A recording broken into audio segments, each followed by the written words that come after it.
If I have an outstanding warrant, what should I do? If you have an outstanding warrant,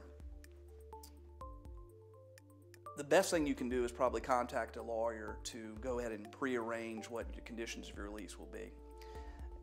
If you have an outstanding warrant, you're not going to indefinitely be able to run from the charges and they're just going to automatically go away. When there's a warrant for your arrest, that means that law enforcement are trying to serve that warrant on you.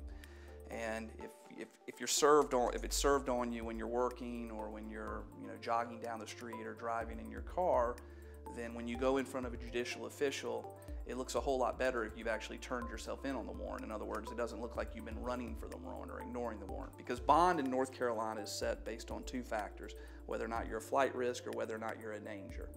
And when you go when you go and turn yourself in, or you walk into the sheriff's office and turn yourself in on a charge, it's very difficult for any sort of judicial official to make the finding that you're a flight risk, because if you're a flight risk, then you wouldn't certainly go down to the sheriff's office or down to the jail and turn yourself in on a criminal charge.